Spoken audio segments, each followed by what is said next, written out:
Yeah, so Hey, calling Chris Anderson in Windsor. I am sort of. I am now, and on this day, I'm probably leaving Windsor, but yeah, still in the Windsor area. Right. So And we're pre-recording this because it's an yeah, encore episode. And so as you hear our voices, Chris is stepping into an airplane headed where? well, no, I'm stepping into a bus heading to Heathrow to meet my this, meet my Okay. group meet my group to start Band of Brothers. Band So of Brothers. You're going to see yeah, George Luz on this I am. I'm trip. going to see George and Klaus, so it'll be like a You're going to family get some reunion. Jolly Ranchers and be good to go. Yeah, George has got this thing in his head though, where he thinks Jolly Ranchers are like you can't get them here, and so you're not supposed to give them out, which I have to disavow him of. But I'll get Stroop I hope he doesn't get. So. I hope he doesn't get.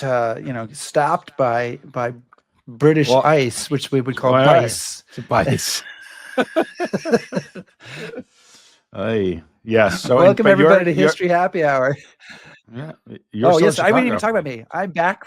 I'm back from just back a few days ago from Market Garden to the Alps. So just a couple of days ago, I was standing on top of the mountain at the Eagle's Nest, looking out. You could see 100 miles that day. So it's No, fantastic. got lucky. Yeah, saw Tom Lewis there. I hope you have just as good weather when you're there a couple of weeks from now. I hope so too. Welcome everybody to History Happy Hour. Thanks to Stephen Ambrose Historical Tours for sending us on all these trips and bringing you the show. Check out their rich offering of military history tours at stephenambrosetours.com. And whether you're watching live, watching on replay, or listening on the HHH podcast, yeah. Oh, you did that. We're glad you're here. And today we'll present an encore episode with our good friend Joe Balkoski, talking about the 29th Division. I think this is the last book that he's talking about. So he's been on more times than any other guests, and yet we're looking for excuses to bring him back. Absolutely. It's a fantastic series. Let us know what you're drinking, and let's thank everybody. Check this out, Chris. New name on here. Hey, Symmetry. Yeah, so we added Eric Lindauer, upgraded to a top shelf patron. So Eric, we appreciate it, and I'll reach out to Eric and see if Eric wants a hat. He better want a hat. I mean, who wouldn't? Who wouldn't? I mean, I would think the world would want hats, and I have a bunch of them here because we bought a new box of them. So, but if you want to join and become a top shelf patron, you can go to patreon.com/historyhappyhour. All right, Chris, do you think that we're sufficiently talked up? I think probably so, yes. Okay. Well, there we go. Give me a cue.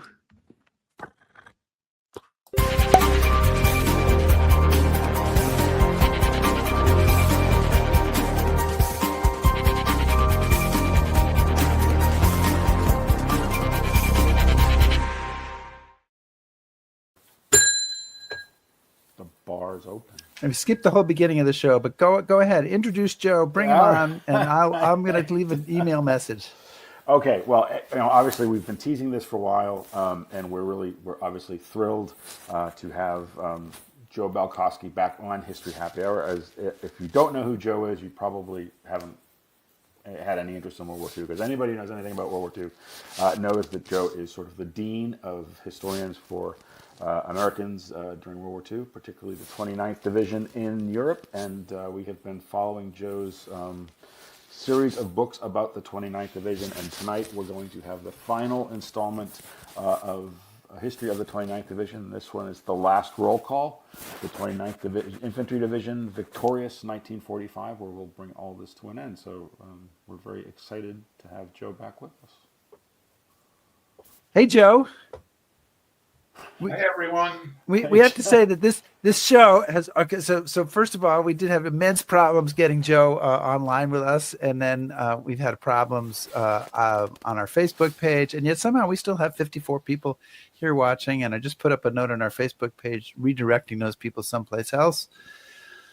And we just want to say, we've all the things we didn't mention at the beginning. This, by the way, is the beginning of our 6th season. I know. 6th season. This is show number 231. What an auspicious start. Do you think we'll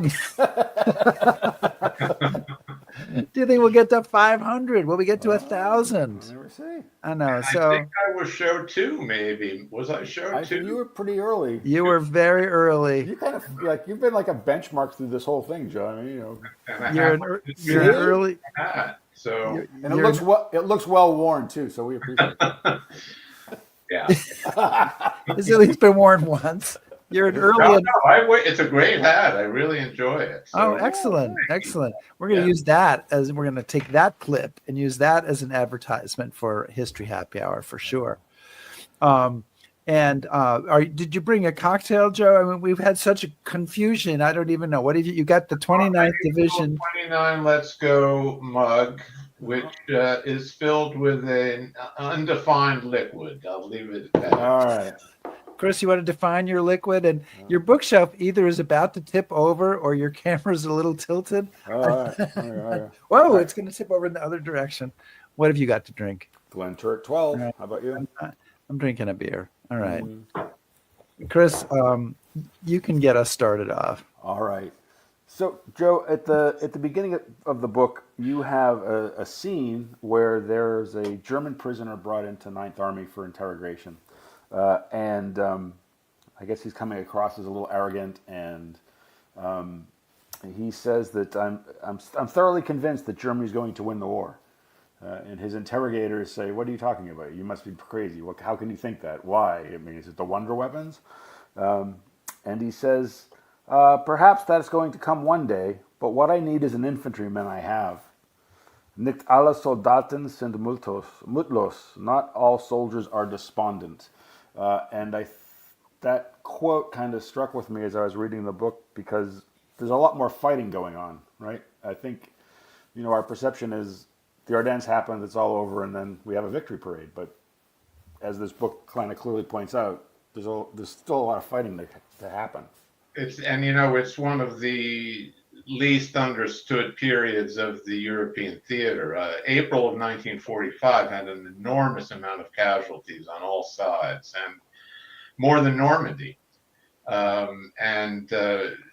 That statement that, I purposefully threw that in the opening couple of paragraphs because, over and over again in the book, you see the lesson that the Führer directive, we are not to give up an inch of the fatherland, was taken so seriously by the Germans. And, and nobody in the 29th Division really had any expectation that the rest of the war was going to be easy. They had a resolution that we were going to win, but nobody thought the Germans were going to give until, Hitler was dead and we were marching into Berlin. And that was the general belief. Yeah. So, Joe, this book starts really gets underway at the end of January 1945. The 29th Division is on the Roer River in Germany, across from the town of Jülich. But what is the state? And we've gone through 4 volumes here. What is the state of the 29th Division at this point, 10 months into the fighting in Europe? Well, we've come a long way, my friends. I mean, the last 4 times I was on your show and talked about the 29th Division, it was really an endless tale of brutal fighting, tremendous casualties, near cracks in morale. But nevertheless, any mission that the 29th Division was given by the High Command was ultimately achieved. But and again, this is a microcosm of the entire U.S. Army in the European theater. That cost was extremely high to achieve those goals, and people, again, one of the focuses of my 5 series of books on the division is how much the soldiers at the so-called tip of the spear suffered. A typical rifle platoon of 43 men. That rifle platoon in the division would land on D-Day, and in a matter of weeks, they were gone, all 43 of them.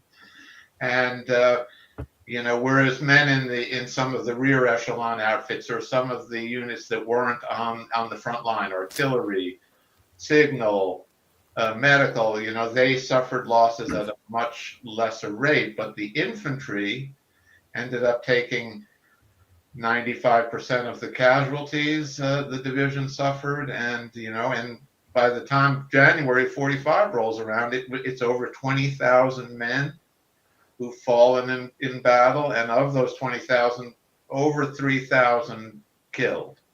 And A division of 14,000. yeah, I was going to say we should point out that that's of a division of 14,000, so over 100% casualty. Yeah. But something about to your point, Rick. Confidence never waned.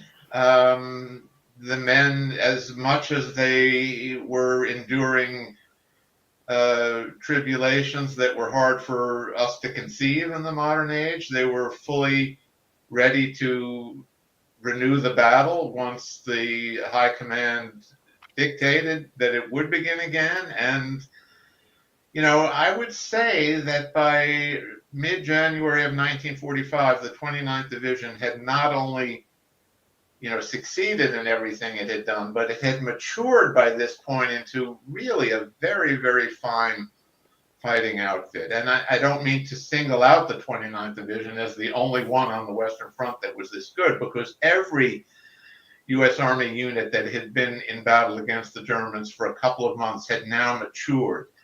What they were expected to do in February on the Roer River, as you pointed out, was one of the most difficult military operations any unit could ever attempt. An assault crossing across a flooded river at a huge velocity of water, and not bridged. They were going to have to bridge it right in the face of the enemy, and then punch into the Rhineland and head to the Rhine.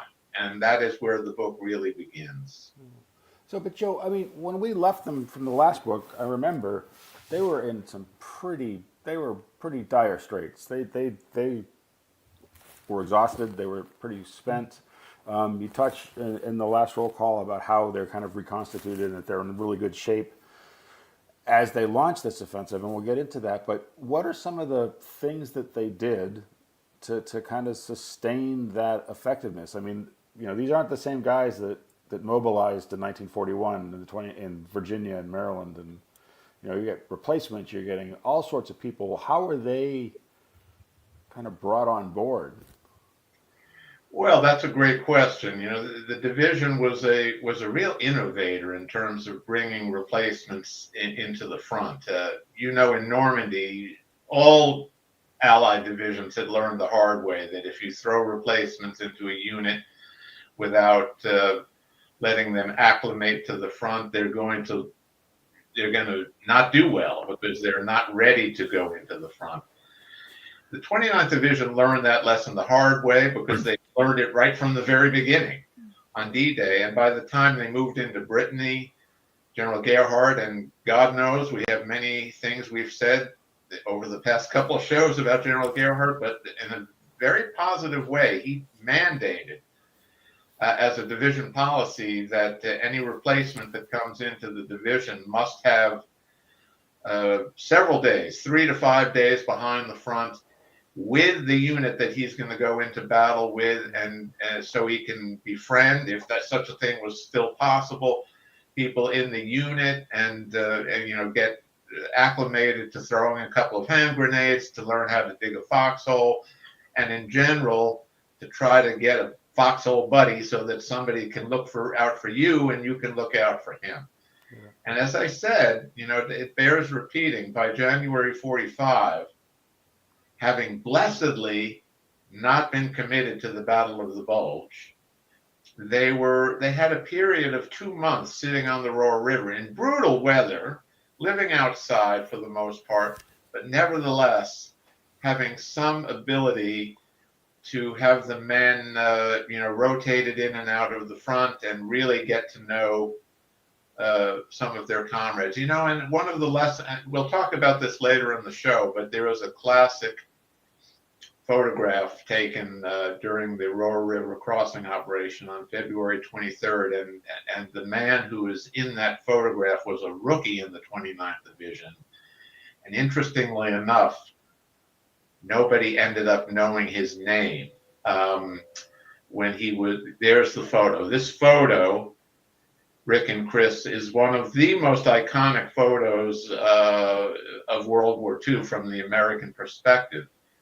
It appeared in Life magazine on March 12th, 1945, just a couple of weeks after the incident that it depicts happened.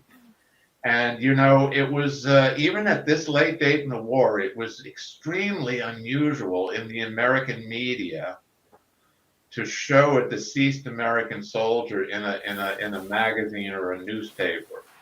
And this photo was somewhat shocking. For 65 years, we didn't know who this soldier was. And in a real kind of Sherlock Holmes detective effort, we put together the unit that was crossing this footbridge, the location where it was happening. And, you know, at that time, there were still some veterans who were alive who remembered it. And to cut to the chase, we identified that soldier as a man named Henry Slade Harrell, interestingly, from Sunflower, Alabama, a tiny little village north of Mobile. He had only entered the 29th in late November of 44, so he had had a couple of months to acclimate. But the interesting part of this story is that so many of the men who were fortunate enough to have survived the recent cataclysms had come to an attitude that I can't befriend anybody anymore because every time I do that, I lose him. And so some of the veterans, all they remembered about this man whose body they walked over on this slender footbridge over the Roer was that he had red hair and that he was from either Mississippi or Alabama. And that was the smidgen of a clue that, with a lot of laborious research and morning reports, unit after action reports, that we figured out that it was Henry Slade Harrell. And interestingly enough, he'd only been in the Army for 1 year. He had actually been deferred from military service because of asthma.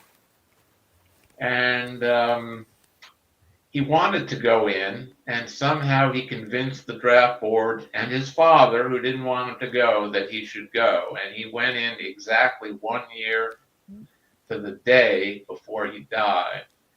And the poignant part of this story is that nobody ever identified the body in the picture, including the very famous photographer who took the photo, George Silk. I called his daughter, and his daughter is a photographer in Connecticut, and she said that was obviously one of the most tragic moments of her father's World War II photographic career. She said he always regretted never getting his name. So the irony of the story is that Private Harrell, who you see in that photo, his parents subscribed to Life magazine.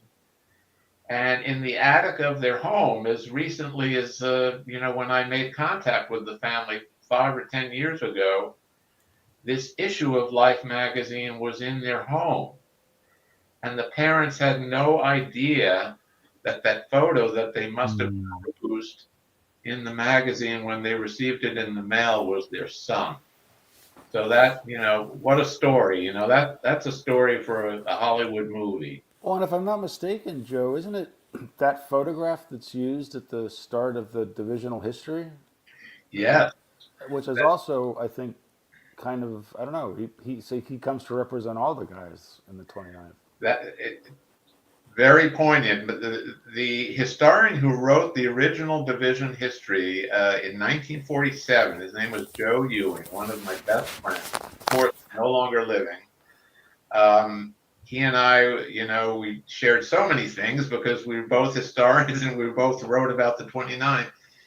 He said that photo embodied the spirit of the 29th Division. And if you open the very first page of the history book, which is one of the finest division histories ever written about a World War II division, it says, "To the men who fell in the battle."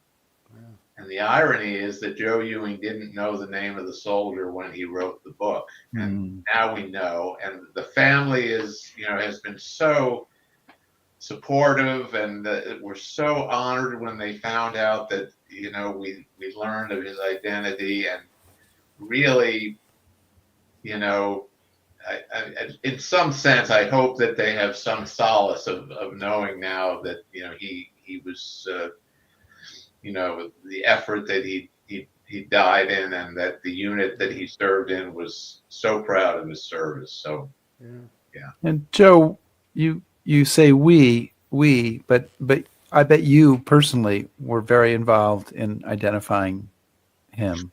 Yes, I did the bulk of the work, but it couldn't have been done without a couple of lucky breaks. Sure. Believe it or not, a man who walked over Henry Horrell's body, avoiding machine gun fire as he was doing it, member of Company C of the 175th Infantry. His name is Steve Melnikoff, and he, believe it or not, lives 2 miles away from my home, and he's 105 years old. Wow. And without Steve Melnikoff, we wouldn't have been able to do it, because he's the one who remembered that he had red hair. And I remember I didn't tell the people, the family, when I called them up. I was still a little tentative about the identification, but the issue was completely crystallized when I asked, just casually, I said, "Oh, what color hair did Henry have?" And they said red. And then I knew we had it. So we have some footage of the crossing of the Rhine on February 23rd. Roer, yeah. Roer, sorry. Yeah. Well, at least I didn't mute myself. There you go. That'll happen in a minute. We have some footage on the crossing of the Roer on February 23rd. And also in this footage, and it starts out with this, is a conference that you write about in the book of officers of the 29th on February 24th. And it begins with that person that we have talked about in multiple episodes, General Gerhardt. So let me play that. SBX Germany, Major General Gerhardt, 29th Division Commander. Gentlemen, the division bridgehead is now secure across the Roer River. Julich is fully in our hands. We have our vehicular bridges are in, and the traffic is rolling in good style, so we can say that we're well set. We've been sitting here a long time waiting to take this place, and we've got it. Now, due to the success of the operation as a whole, the Corps has decided to change the plan. Instead of us proceeding due east and finishing out the Corps bridgehead, we're going to turn. The Corps turns north and attacks 2 divisions abreast. We will move due north, 2 regiments abreast, and want to get an early start in the morning, have it set up for full artillery support, make sure that our airstrikes are available, and that we get good, quick progress. So how is this gonna play out after the crossing of the river at Julich? Well, that's it bears repeating, Rick, that this division and all U.S. Army divisions that had been at the front a substantial period of time had matured at a level now where they were really, along with their British and Canadian allies, the best troops in the world. The crossing of the Roer was successful, 23rd of February, and then the operation that ensued for really less than a week across the so-called Cologne Plain, very good for vehicular movement, flat, not many elevations, working in tandem with the British 21st Army Group up to the north, which was undertaking Operation Veritable at the same time. They made a giant pincer movement and met west of the Rhine, essentially achieving what Eisenhower had and Bradley and Montgomery had sought, and that was a complete destruction of the German army west of the Rhine. And the big mistake that the Germans had made is that they didn't pull east of the Rhine and allow their army to defend behind that formidable barrier. Instead, due to Hitler's typically, recommendations to his generals, they weren't recommendations, they were orders, that they fight for every foot of the fatherland. It ended up that by the time the Germans were able to withdraw meager forces behind the Rhine, there were not enough left to defend the barrier of the Rhine. And then when we jumped it, the war was the end of the war was in sight. So in summary, the post Roer Crossing campaign is one of the most successful U.S. Army operations of World War II. It absolutely crushed the Germans that were defending the Rhineland at a level even greater than the Falaise Pocket.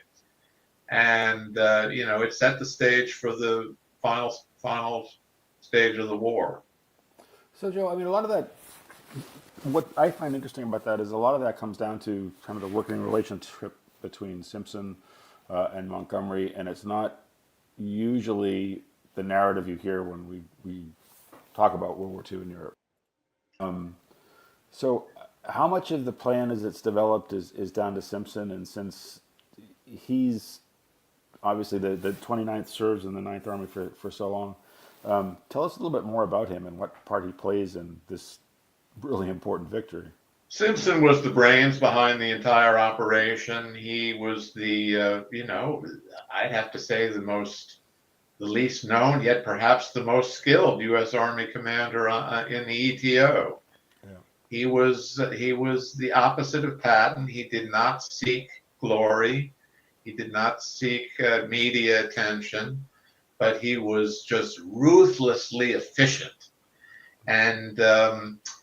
And it was no accident that I think Americans don't really understand this, but for much of its combat career, the U.S. 9th Army under Simpson worked directly under Montgomery. And it was no accident that Bradley and Ike stuck Simpson with Monty, because they knew that he would have a very favorable working relationship with the British, and he sure did. A very smart decision not to put Hodges or Patton in that role, because it would have ruffled feathers. Let's put it that way. And it worked all the way down to the 29th Division. You don't realize that Monty was really the Army Group commander for the 29th Division for much of World War II. Right. And interestingly enough, and I say this a lot in my books, the unfavorable impression of Monty that's overwhelming in American military history of the ETO was not really reflected in the 29th Division. There were tons of field grade officers in the division who really, really liked Monty. They had personal interaction with him. He often came to the division to decorate people. He got to know Gerhardt. He wrote a letter to Gerhardt at the end of the war. What a privilege it was to have your division under my command. So, this was part of Ike's genius, that he put the people who he knew would be the cooperative players in the role with Monty, which could have, under normal circumstances, been disastrous, but in 29th, it worked out like a charm. Yeah. I want to remind everybody that we're chatting today with Joe Balkoski, who is the author of The Last Roll Call, the 29th Infantry Division, Victorious, 1945. We didn't get a chance to put your book cover up at the top of the show, Joe, but we put it up there. One of the things that struck me reading this book was the sadness that envelops every death, especially as we get closer to the end of the war. And it's sadness from the fellow soldiers, and it's sadness and mourning from you as a writer. And also, at the same time, as we're getting close to the end of the war, the loss of the D-Day veterans. I mean, there's so few of them left, and it seems to get to the point that every loss that this division is facing seems far more painful than it did 6 months earlier. Does that make sense? Yeah, it makes perfect sense. I mean, one of the challenges I faced in this series, of course, is that, I was lucky when I started it because I got to know the living veterans very intimately. Many of them I considered my best buddies. And now there's really only one left, the fellow I mentioned who lives 2 miles from my house and now 105. But of course, the supreme challenge was getting to know the thousands of men who were killed in action, because I had to get to know them as much as I tried to get to know those who were lucky enough to survive. And that challenge was met often by meeting their family members. At the end of my book, The Last Roll Call, I talk about the return of a body. We'll get to that hopefully later in the show, but um, I befriended siblings of the deceased soldiers, and it was children, nieces, nephews, and it was so rewarding to get to understand who these people were. But as you cogently point out, Rick, as we enter April of 1945 and then May, the common attitude of any Allied soldier pushing toward the Elbe and on to Berlin was, I don't want to be the last man to die in the war, and that is kind of reflected in the prose of my book, because when a person is killed in these fanatical last-ditch stands of Germans in central Germany, it really was a tragedy. And when I tried to get that over to the readers and describe who that person was, how he came to this place, how beloved he was in his unit. I tell a story in there about a very beloved soldier in the 115th Infantry who went all the way back to the National Guard days in Frederick, Maryland. His name was Lieutenant Cassell, and he'd married an English woman named Dorothy. Dorothy was one of the first war brides to go back to the States, and she resided in Frederick, Maryland when she came back. But damn it, her husband was killed in the last 2 weeks of World War II. And that shook every single person in the 115th Infantry, because everybody knew him. And I try to get that over in the book. And, as you point out, as we've come a long way, and we've on History Happy Hour, and a lot of the stories are tragic, but and as I given the subtitle for this book, the 29th Division Victorious, there's something good coming out of this at the end. And I tried to get that over, that attitude over, that we're gonna be going home soon, and we did everything we were asked to do, and we treasure the memory of those men who made it possible. And that really is the theme of this last book.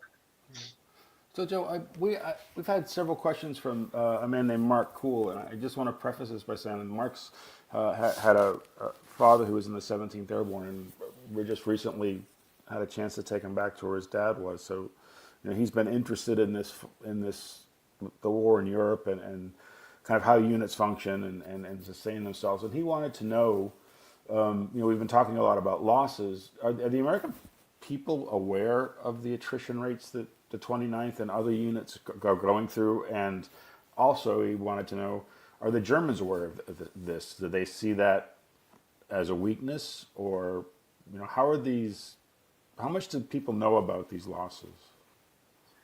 Well, two parts to that question. No, the home front, particularly the east coast of the U.S., which was really where 90% of the original National Guardsmen and the draftees were drawn from. East and Ohio, Indiana, Kentucky, Tennessee. No. The answer is that they did not understand that. It only was after World War II, when divisions made final casualty counts and they were made public. And I'm saying that probably happened in summer of 1945. And those stories were reported back home by the Baltimore Sun, the Richmond Times-Dispatch. And it was a profound shock that this division that we had known here in Maryland and Virginia since, 1917, and the very familiar division patch that it dated to World War I, and then the mobilization for World War II, and the training in Maryland and Virginia. Profound shock. The losses were so much higher than the people on the home front had been led to believe. Again, bears repeating, 28,000 casualties, including non-battle casualties in 11 months of combat for a 14,000 man division. So that's pretty unbelievable. Mm-hmm. Now, as far as the second part of your question, yes, the Germans did realize that these American divisions, and believe me, they knew about the 29th Division because they were very good about understanding from prisoners of war who they were fighting against. Their impression of this was, we keep battering these divisions, but they're always in the line. Yeah. How do they do that? And, it was part of that, whatever you may call the cruel American replacement system, which was modified in many positive ways as the war went on, but it was the essence of the American war effort, that we are going to keep these divisions in the line as long as it takes by pumping them with fresh men every time they lose men, and we're going to keep the pressure on the enemy every day. And the Germans, I think, were flummoxed by that because they didn't operate that way. And they would, maybe had they known, they might have operated that way, but they really couldn't because their whole military system was not based on that. So in March 1945, the 29th takes the hometown of Joseph Goebbels. What's the name of the town? How do you say it? Great. R-H-E-Y-D-T. And there's a great photo that you sent us of what happens. How does the 29th celebrate this moment in Goebbels' hometown? Well, number one, they immediately started to use the Goebbels Castle as the 115th Infantry Command Post. And one of the very first things they do, there was one Jewish chaplain and one Jewish chaplain only in the 29th Division, and his name was Mendel Polyakov. I was very privileged to have known him, no longer living, lived very nearby me in Baltimore. And he said, let's hold a Jewish service on the Sabbath day, which is a Saturday, in Goebbels Castle. And he did. And here is the picture that Rick will show you. I'm trying to bring it up, but it's resisting me. Okay. I'm not sure what's happening here. Hang on. There you go. Up. Can you guys see it? Because I can't see it. Well, it comes up briefly. Now, just don't touch anything, and it's there right now. Wow. I don't see it at all. This photo was, as Polyakov told me, he said he took real pride in this. He said so much pride that after the service he went outside and he knew this was the heart of Nazism. He and the three men in the photo, all of whom I knew, went out and urinated in the moat surrounding the castle. But that's Rabbi Polyakov in the center. On the left is Ben Mermelstein of Company H of the 115th Infantry, who I traveled to Normandy with several times. He was a wonderful man. He's holding the Torah. And on the right is another Baltimorean named Martin Willen, who was trained in the very famous Peabody School of Music in Baltimore, which is not one of the #1 schools of music in the country. And he had an operatic voice that could have made it into the Metropolitan Opera. And he was the cantor for this service. And this picture appeared in all of the papers of the United States. And I think this is the type of picture, that made the home front realize that the end was near. And, Goebbels actually saw the picture. And he said he was ashamed, and but of course he wouldn't go, he wouldn't go down until the last couple of days when he took poison, as you know. So Yeah. anyway, that was No Bolyakov real told me loss that there. he was very uncomfortable having the swastika in the photo, though. But So, Joe, one of the things that we've talked a lot about through this whole series is just how the American Army adapts and it learns and it changes and it evolves. And you had a quote in the book, and it's speaking about Operation Grenade, but we can kind of maybe apply it a little bit more broadly if you want. But it says, the operation, had been done, in fact, with a consummate skill and power that would have been unachievable in the U.S. Army in the not too distant past. So can you elaborate on that? Like how the change that had gone on and how fast it had happened and well, I think you have to go to the genius behind the entire American war effort in World War II. I bring him up in all our happy hour talk. Yeah. I think you probably have to have him brought up in every one of your books. General George Marshall. He was a very distinguished veteran of World War One. He loved the American soldier and understood the American soldier better than almost anybody.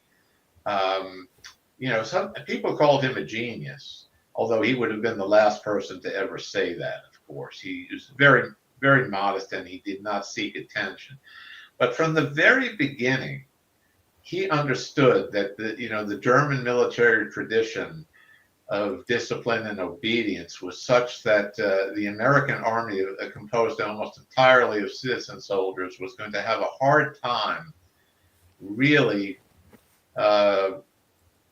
establishing tactical superiority over this mighty enemy military machine. And he openly said in the beginning, after Kasserine Pass in February of 43, he said, don't despair. It's going to take divisions 2 years of solid training and a couple of months of solid experience against the enemy to become better than them. And that is what happens to a division like the 29th, which is in from day one in the Northwest Europe campaign. Normandy was very difficult for the 29th Division, despite 3 years of solid training and very difficult terrain. They lost 7,200 men in just 6 weeks. But, the cumulative lesson of how the Germans fight, the cumulative lesson of the best way we should fight, which, to put it in the simplest terms, is Sherman's doctrine, which is you pound the enemy mercilessly. And the 29th Division learned those lessons very well. And in the Roer River crossing on February 23rd of 45, everything was put together. Number one, if you look at the Roer River today, it looks like you can just walk across it and hardly get wet. But on 23rd of February, it was flooded. The Germans had blown, and they didn't blow up the dams, but they blew up the discharge valves of 2 upriver dams on February 8th, about 2 weeks before the division crossed the river. And the Roer it had turned into a torrent. So much so that the Germans absolutely did not think that it was conceivable that any modern army could cross the river. It wasn't so much the width of the river, it was the speed of the river. Bridging, almost impossible.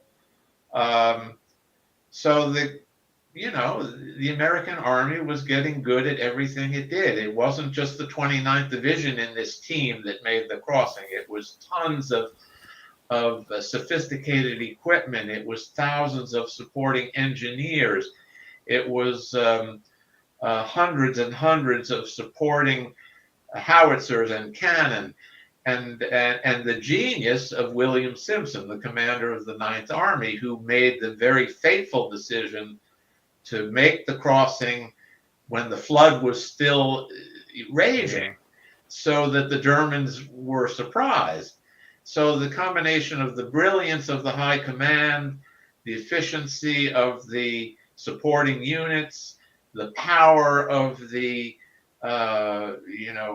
pre-assault bombardment, air power, and to top it off, the skill of the infantrymen, as you could see in the previous photo you put up, Rick, putting these pencil-thin bridges over the river and having men individually run across this flooded torrent under machine gun fire, and we saw how a man was killed on those bridges, and then do what they had to do.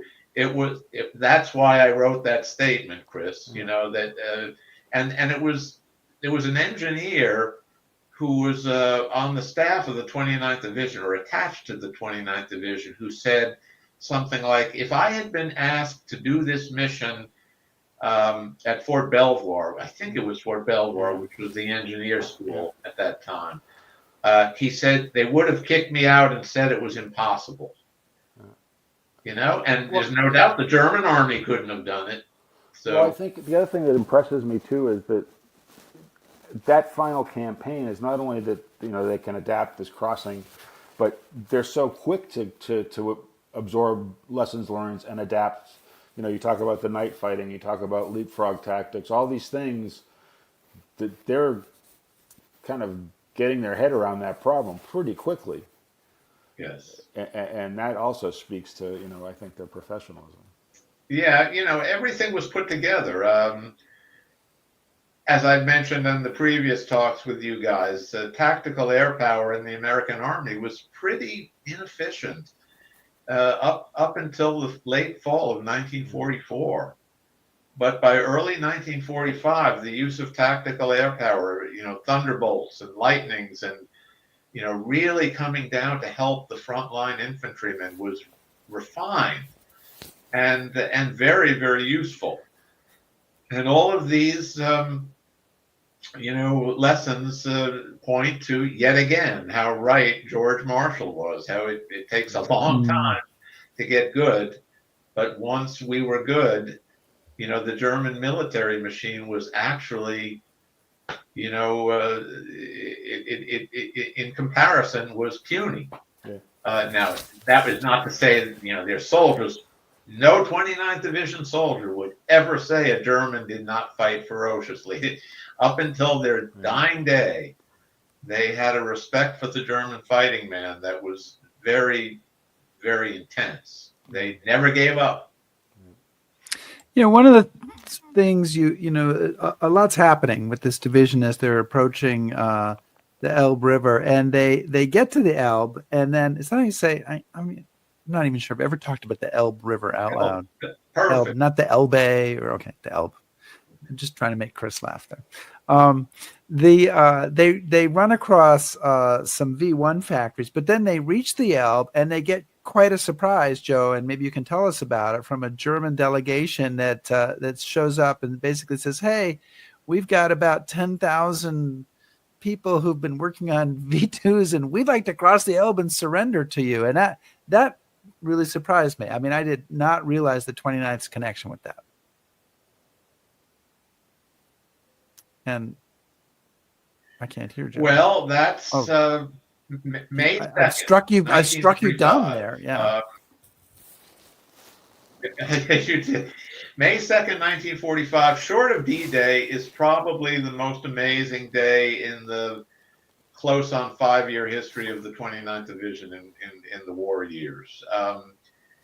As you said, Rick, they had reached the Elbe a couple of days before, but for strict orders from Ike, they were not to cross the Elbe because, the decision made by the High Command was the Elbe was to be the boundary between the Allied forces advancing from the west and the Red Army advancing from the east. That angered a lot of people, but that'll be our next History Happy Hour talk. Okay. So on May 2nd, 3 German officers appeared on the other side of the Elbe River waving a white flag, and they came on over into American lines, and immediately the story told to the young lieutenant there was way above his command level, and he sent him up to the regimental commander. And the story, as you hinted at, Rick, was that there was a division called, in the German army, it was called Division ZV, which stood for Zur Vergeltung, which meant retaliation division.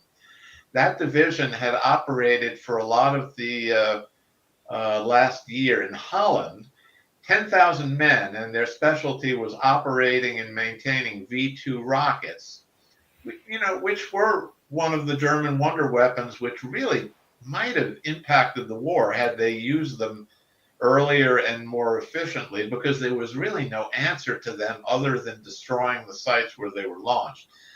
But when it became clear that the Allies were going to overrun their launching sites, Hitler ordered the division to move east with all possible speed. And believe it or not, these 10,000 men who were from all branches of the German service, Air Force, Army, SS,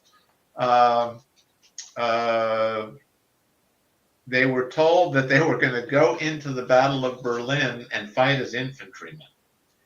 And needless to say, they were thrown into the Battle of Berlin. And the commander of the division, a man by the name of von Gaudecker, obviously didn't like that very much, because he saw the writing on the wall. And not only was the writing on the wall, but his division was going to fall into the hands of the Russians.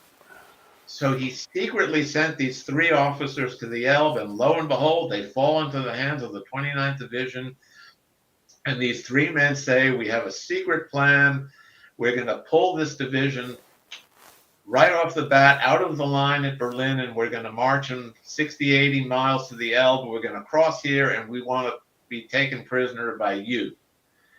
And now General Gerhardt said, why not? And now the real shocker of this plan is that the Germans were much more afraid of what was going to happen to them when they pulled out of the line and headed west to the Elbe. They were more afraid of the reaction of their own people than the Americans. They were all set to fight their way through their own men, but there were a lot of questions asked about where all these men were going. And it turned out that they got to the Elbe safely, and in one of the most amazing events in division history, 10,000 men, Germans, were ferried across the Elbe and were taken prisoner. Now, these were not ordinary prisoners. These were men who were familiar and expert in the use of V-2 rockets. And needless to say, the Allied High Command was very interested in these people, and they were quickly removed from the 29th Division and went to secret locations where we don't know really. We can assume. Yeah, I think it may some. But we do know that the Western Allies were soon having V-2 practice launches over the North Sea to learn how they work. And also, interestingly enough, one of those 3 men who came over the Elbe was an SS officer. Interestingly enough, he was part of this conspiracy. And as much as the Americans trusted this guy, it turned out that he was later tried as a war criminal and was implicated in some very nasty stuff that had happened at a labor camp in central Germany. I think he avoided a jail sentence. I'm shocked to hear that, Joe. Just shocked. Anyway, and on the same day, I want you to know, May 2nd, same day, later in the day, a little further, only a mile or 2 to the south, the Americans made their first contact with the Red Army. And that was something. Here were the Americans. They weren't really supposed to cross the Elbe, but they went over in rowboats, and here were some Russians riding horses. It was a cavalry division that was rushing toward the Elbe from the east. And, all of those familiar scenes, the Americans putting on the Russian helmets and the Russians getting American cigarettes and chewing gum. They didn't understand the chewing gum. They put the gum in their mouths with the wrapper on it. And they said, I don't understand how this works. But, and then there was a high command, meeting the next day. The Americans gave the Russians a Thompson submachine gun and a Colt pistol. and they gave us a Cossack saber and a Russian submachine gun, which I am proud to say is in the museum that I used to run in Baltimore, and I really, that's the pieces of history that you really love. So May 2nd, 1945, very notable date in the division history. So, Joe, given everything that they've gone through from Normandy on, they cross the Ruhr, they get into Germany, they're in Germany. What was their reaction to now kind of being in the belly of the beast? Were they, how were their relations with the Germans? What did they think when they finally got there? Well, that question will also include the period of the occupation, because that's when they really got to know the Germans. Yeah. Now, one thing that most Americans don't understand is that there was a strict policy from the Allied High Command of non-fraternization. And that, to the American GI, that meant, damn it, I can't talk to German girls. Right. But, it was much more serious than that. I mean, you were not supposed to talk to any German. The only thing we were looking out for was getting the people responsible for this mess, thrown in the slammer, which was a major effort during the occupation. But, it was a very controversial policy for obvious reasons. The American Army specified that I think it was a $25 fine, which was a substantial amount of money to it, like an enlisted man, for cohabitation with a German woman. And of all the veterans I talked to, they said it didn't really get to us because we were so exhausted and so drained emotionally from the effort that we put in that we didn't really want to do much. Yeah. That policy would change during the occupation, and the 29th Division remained in Bremen until January of 1946, and that period was interesting because very, very slowly we went from the initial contacts, very hostile, meetings in the streets of Bremen that were nasty, young German teenagers who'd just been released from the army being a little arrogant to American soldiers, incidents in the streets, but as the months wore on to late 45, things would begin to get a little better. However, I will point out that I know of not a single marriage that ever happened between a 29th Division soldier and a German woman. Whereas, of course, they were so plentiful in Britain, and even a couple in France. But the something lingered in their attitudes. The division had been exposed to some of the horrors. They're named by the U.S. Holocaust Museum in Washington, D.C. The division 29th is as a liberator division because they liberated a work camp called Dinslaken. So they saw the worst of it, and they were they had a hard time dealing initially following VE Day with dealing with German civilians. Yeah. So, but by January 46th, they were on their way home. Well, we're just going to go a little bit long because I've just, we'll finish this up by asking you one last question, which is you talk about at the end of the book, the 29th lost more than 3,000 killed. And after the war, American families had a one-time chance to bring the bodies of their loved ones home, and more than 50% did so. So when we visit the cemeteries in Normandy and elsewhere in Europe, this is less than 50% of the bodies that would have been there otherwise.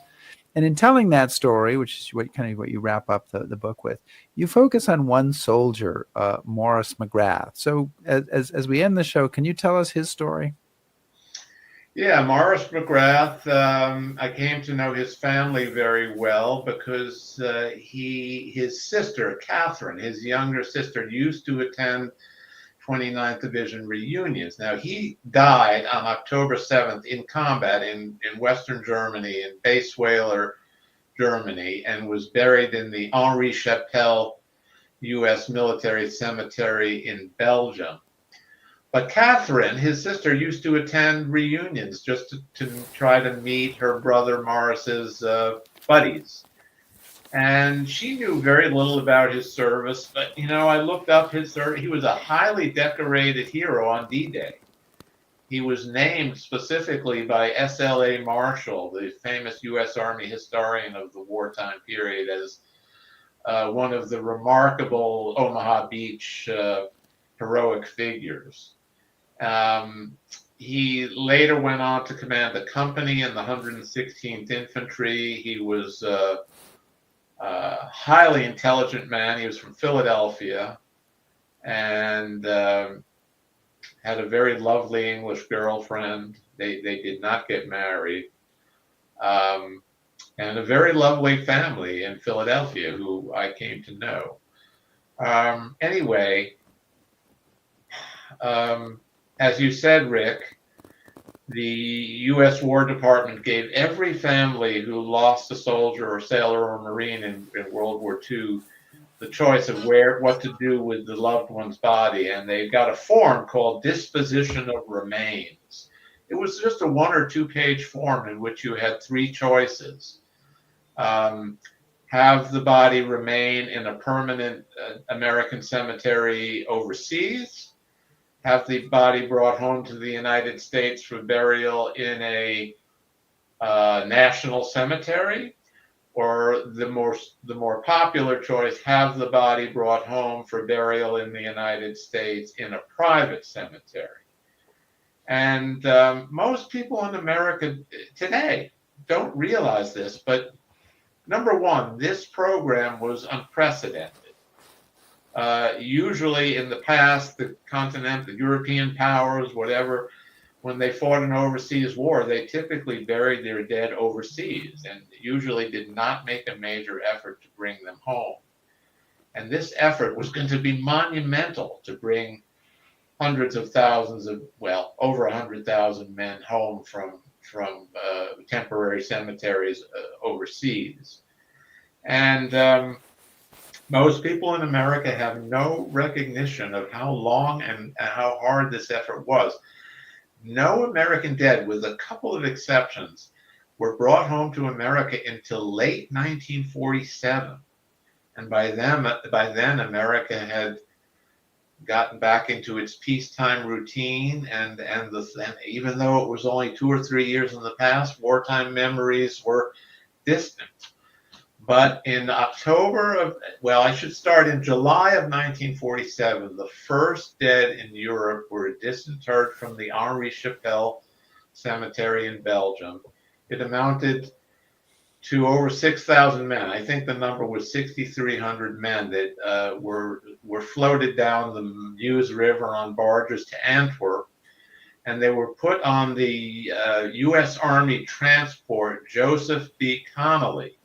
And this was going to be the first transport of American dead from Europe back to America. It is such a moving story. And that is why I decided to end the book with that story. It was more fitting to me to reflect the sacrifice of the 3,500 29ers who died by ending the story, the 5 volumes, by saluting them.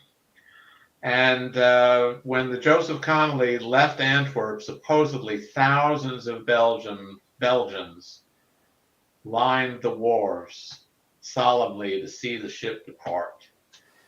The ship arrived, and this, as a native New Yorker, this deeply moved me. October 27th, 1947, the Joseph B. Connolly arrived in New York Harbor. It was a Sunday, so people could come out to see what was going to happen. the Connolly docked on one of the Hudson River docks in Lower Manhattan. And even though there were 6,300 caskets on board, they took one and one only, draped it in an American flag. And they say they don't know who, they did not identify in any account who that man was. It could have been a 29er. The legend is that it was somebody who held the Medal of Honor, but we don't know who it was. They took that casket off and put it on a carriage, and it was towed by an M8 armored car, Greyhound armored car, along 23rd Street in Manhattan, and then turned left or north on Fifth Avenue. And the accounts of that day in New York are just stunning. The entire route, which is probably 3 miles, was lined shoulder to shoulder with people, and every block was total silence, complete and total silence, as the coffin draped in the Stars and Stripes went by. All of the notable New York landmarks, the public library on 42nd Street, Rockefeller Center, St. Patrick's Cathedral, the Sherman statue at Central Park. The body was brought into Central Park in the famous sheep meadow in which I used to play baseball as a kid. Beautiful part of Central Park. 150,000 people attended the ceremony in the sheep meadow with one coffin on a 10-foot high platform. And they gave absolute precedence to war widows to be in the front of the audience. And the ceremony that took place there, again, just stunning. West Point cadets fired a 21-gun salute,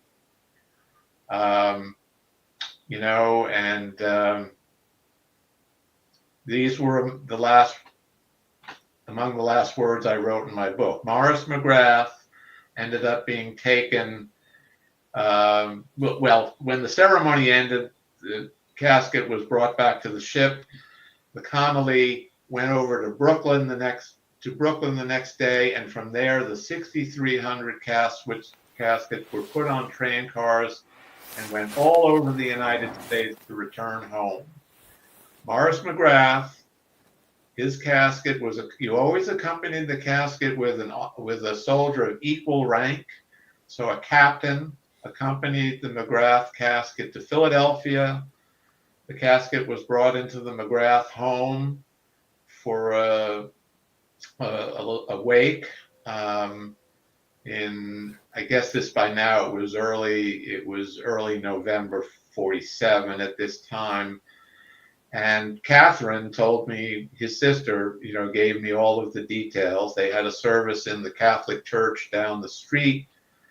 And then the funeral they crossed the Schuylkill River to Westminster Cemetery, where Morris was laid to rest in a family plot. And that is where he is now. And, that story, particularly the event in Central Park, is so little known.